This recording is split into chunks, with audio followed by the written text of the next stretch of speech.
Good evening, everyone. Today we have bring a video related to the AMU entrance for those who are aspirants of class 6th and 9th AMU entrance. कल ही एक notification आया है AMU examination controller की तरफ से, जिसका हम सब लोग बहुत ही ज़्यादा बेसब्री से इंतज़ार कर रहे थे. लेकिन ये जो नोटिफिकेशन आया है ये थोड़ा सा शॉकिंग है for the aspirants as well as for the coaching institute also. क्या उसमें नया चेंज आया है उसके बारे में ही हम लोग ये वीडियो लेके आए हैं. मेरा नाम देवाशीष दास गुप्ता है. तो हम लोग आज डिस्कस करेंगे कि जो नोटिफिकेशन आया है वो उसमें क्या चेंजेस है, क्या लेटेस्ट अपडेट है, उसके बारे में हम लोग डिस्कस करेंगे. तो सबसे पहले हम लोग बात करते हैं,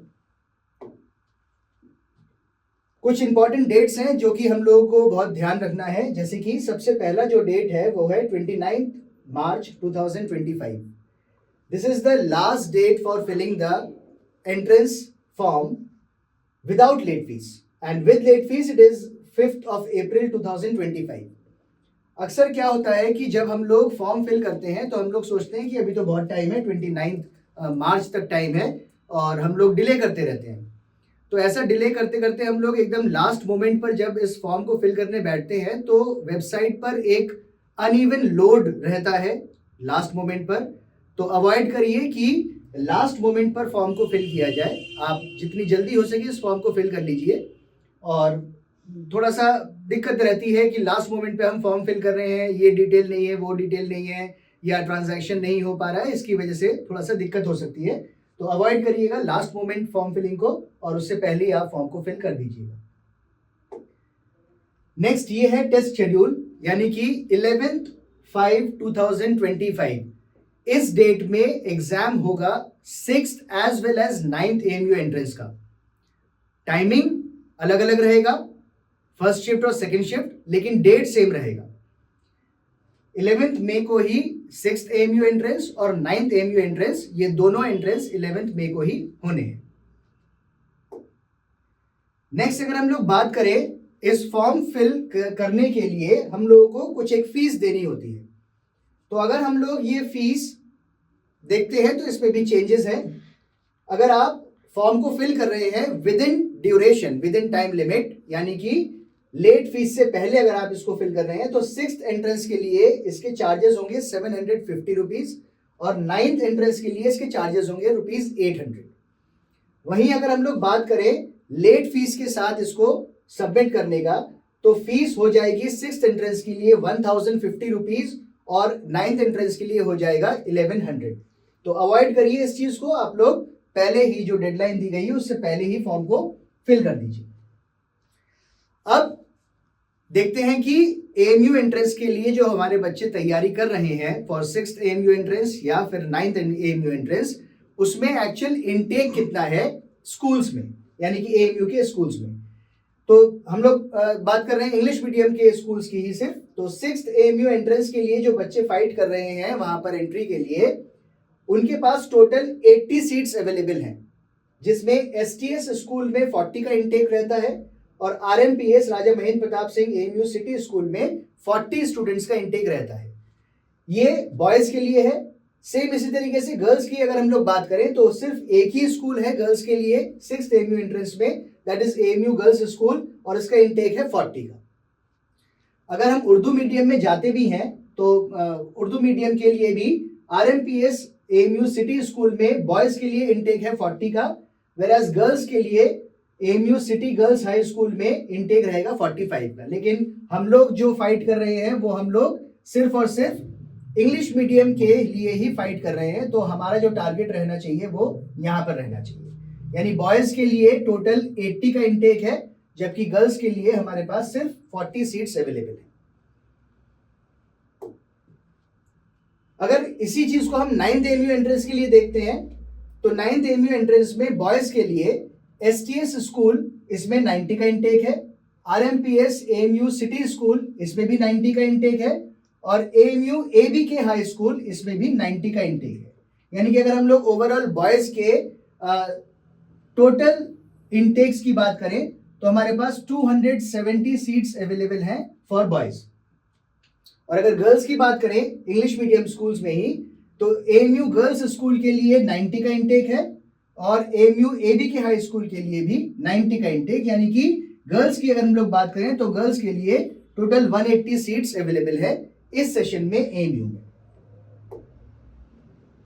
अब जो सबसे इंपॉर्टेंट बात है वो ये है कि जो चेंज इस बार एएमयू ने किया है वो यहां पर चेंज किया है। किसी भी एएमयू एंट्रेंस की अगर हम तैयारी कर रहे हैं, आइदर वो 6th एएमयू एंट्रेंस हो या फिर वो 9th एएमयू एंट्रेंस हो, तो उसमें दो सेक्शन होते हैं। पहला सेक्शन होता है लैंग्वेज का। इस लैंग्वेज सेक्शन में इंग्लिश, हिंदी और उर्दू, ये 3 लैंग्वेजेस पर 25 एमसीक्यू क्वेश्चंस पूछे जाते हैं, जिनका वेटेज रहता है 25 मार्क्स का। वहीं अगर हम लोग सेक्शन 2 की बात करें, सेकेंड सेक्शन में पहले यानी लास्ट ईयर तक मैथमेटिक्स और साइंस के ही क्वेश्चंस पूछे जाते थे।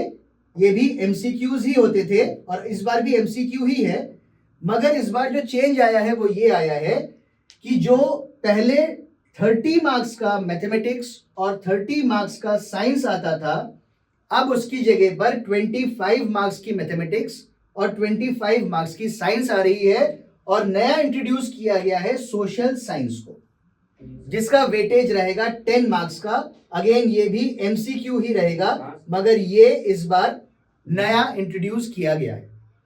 लास्ट ईयर तक ये सोशल साइंस सब्जेक्ट नहीं हुआ करता था इस एग्जामिनेशन में। अगर हम लोग बात करें 6th एएमयू एंट्रेंस की, तो वहां पर कोई खास चेंज नहीं हुआ है।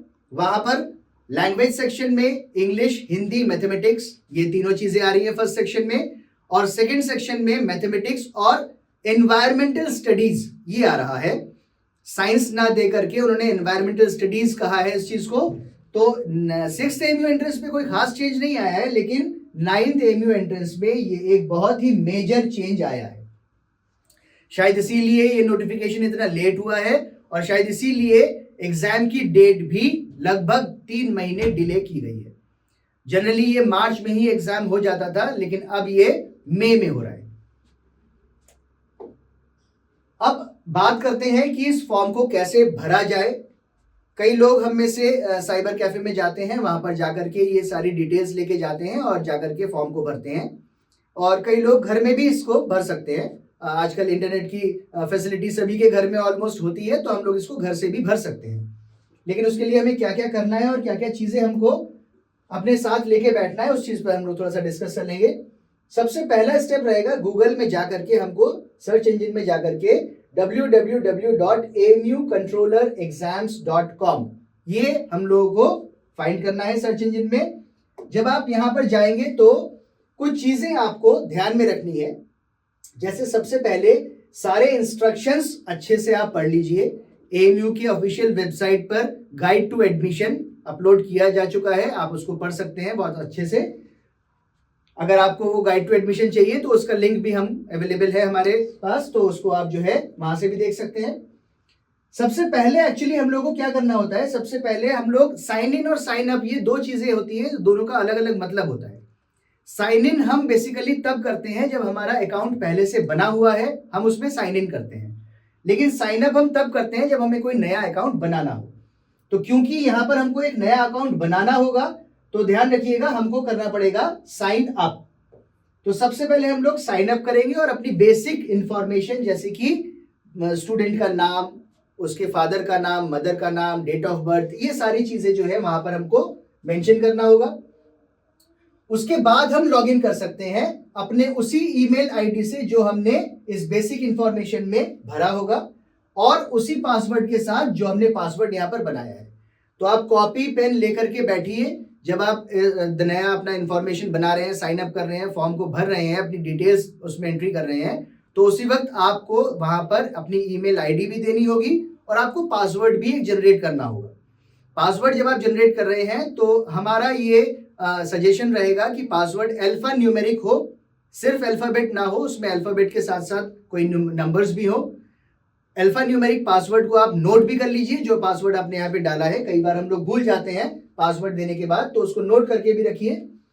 उसके बाद इन केस अगर आप पासवर्ड भूल भी जाते हैं तो आप फॉरगॉट पासवर्ड जाकर के उसको आप रिट्रीव भी कर सकते हैं, मगर उस केस में उसी ईमेल आईडी पर, जो आपने ईमेल आईडी यहाँ पर दी है, उसी ईमेल आईडी पर आपका नोटिफिकेशन आएगा, जो लिंक आएगा फॉरवर्ड पासवर्ड के बाद, तो आपको वो ईमेल आईडी भी याद रहना चाहिए, वहां से आप दोबारा से इसको रिट्रीव कर सकते हैं।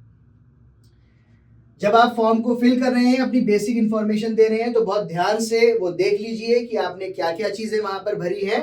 आपको वहां पर रिव्यू करने का भी ऑप्शन होगा, तो प्रॉपरली रिव्यू कर लीजिए कि जो इंफॉर्मेशन आपने दी है वो सारी सही है या नहीं, क्योंकि एक बार जब आप वो सारी एंट्रीज भर देंगे तो एडिट करने का ऑप्शन नहीं आएगा, उसके लिए फिर से आपको दोबारा से जो है पूरे फॉर्म को भरना पड़ेगा और दोबारा से उसका अलग प्रोसीजर हो जाता है। तो बहुत ध्यान से आप सारी डिटेल्स एक बार रिव्यू भी कर लीजिए।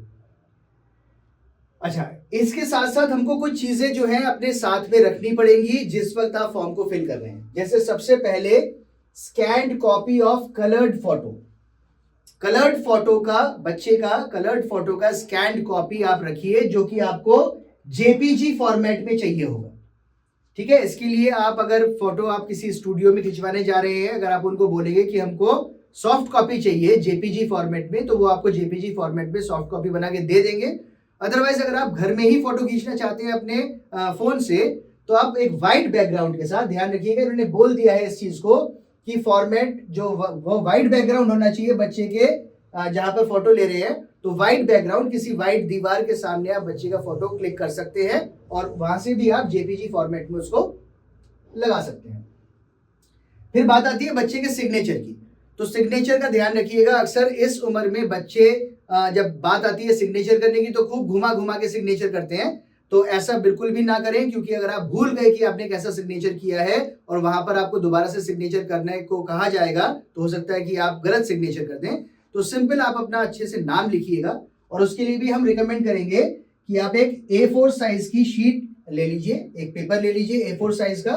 उसमें आप क्या करिए कि एक इस तरीके से रेक्टेंगुलर ब्लॉक बना लीजिए और यहीं पर आप अपना सिग्नेचर करिए। सपोज आपने सिग्नेचर की है इस तरीके से DEVA, जो भी आपका नाम है, जैसे भी आप सिग्नेचर करना चाहते हैं, इस रेक्टेंगुलर ब्लॉक में सिग्नेचर कर लीजिए। फोन से इसका फोटो क्लिक कर लीजिए तो आपके पास सॉफ्ट कॉपी आ जाएगी। नेक्स्ट आएगा आपको थंब इम्प्रेशन चाहिए, लेफ्ट हैंड का थंब इम्प्रेशन चाहिए। तो स्टेशनरी में छोटा सा इंक पैड आसानी से मिल जाता है, वो इंक पैड आप एक ले लीजिए। अगेन एक रेक्टेंगुलर ब्लॉक बना लीजिए और लेफ्ट हैंड का थंब इम्प्रेशन लेकर के आप यहाँ पर अपना थंब इम्प्रेशन लेकर के आप इसका फोटो क्लिक कर लेंगे तो ये भी आपके पास सॉफ्ट कॉपी आ जाएगा। ध्यान रखिएगा ये जेपीजी फॉर्मेट में ही होना चाहिए और फाइल का जो साइज होगा वो 200 KB से कम का होना चाहिए। तो इस चीज को आप लोग पहले से करके रखिएगा, वरना फॉर्म फिल करते वक्त ये सारी चीजें अगर आप करेंगे तो डिले हो जाएगा तो टाइम आउट कई बार हो जाता है, जिससे आपको दोबारा से लॉगिन करना पड़ेगा।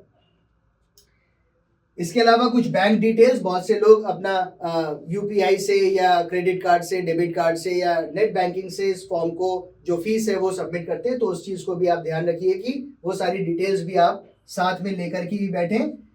ईमेल एड्रेस और फोन नंबर बहुत ध्यान से आप भरिए कि क्या ईमेल एड्रेस और क्या फोन नंबर आप दे रहे हैं, क्योंकि कई बार इसी फोन नंबर पर आपके पास OTP आएगा जब आप फॉर्म को फिल कर रहे हैं, जब आप फीस सबमिट कर रहे हैं। तो इस चीज का थोड़ा सा ध्यान रखिए। डिटेल ऑफ क्वालिफाइंग एग्जामिनेशन, यानी कि अगर बच्चा 6th AMU एंट्रेंस के लिए फॉर्म को भर रहा है तो उससे पहले, यानी कि 5th, क्योंकि 6th का रिजल्ट तो अभी आया ही नहीं होगा, 6th में तो वो बच्चा एडमिशन लेगा, प्लस 5th में वो अभी पढ़ रहा होगा, तो 5th का भी अभी एग्जाम नहीं हुआ है, रिजल्ट नहीं आया है, तो आप कुछ डिटेल्स जैसे हाफ ईयरली तक का जो रिजल्ट है वो, या क्लास 4th का रिजल्ट का डिटेल लेकर के बैठिएगा इन केस अगर जरूरत पड़े। साथ ही अगर बच्चा 9th AMU एंट्रेंस के लिए अपीयर होना चाह रहा है तो ऑब्वियसली 8th का रिजल्ट अभी आया नहीं होगा, क्योंकि फाइनल एग्जाम्स तो अभी चल रहे हैं या होने वाले हैं, तो हाफ ईयरली का रिजल्ट या फिर आप क्लास 7th की डिटेल्स, बेसिकली वो मांगते क्या है, डेट ऑफ बर्थ। तो डेट ऑफ बर्थ के लिए आप जो date of birth certificate municipality corporation से इशू होता है उसको भी आप साथ में लेकर के बैठिए, क्योंकि हो सकता है कि उसकी भी कोई स्कैन कॉपी वो मांगे। ध्यान रखिएगा सारी चीजें जेपीजी फॉर्मेट में होना चाहिए, ये आप पहले से जेपीजी फॉर्मेट में कन्वर्ट करके रखिएगा। तो यही सारी डिटेल्स थी जो हम लोग शेयर करना चाहते थे आपसे। इंपॉर्टेंटली जो social science class 9th MU entrance में एडिशनल ऐड हुआ है उसके बारे में एक बार बात करना चाहते थे। और अगर आपको कोई क्वेरी हो, कुछ पूछना चाहते हैं, तो आप हमारे वेबसाइट पर जाकर के या नीचे दिए हुए लिंक पर जाकर के आप हमसे क्वेरी पूछ सकते हैं। Thank you very much.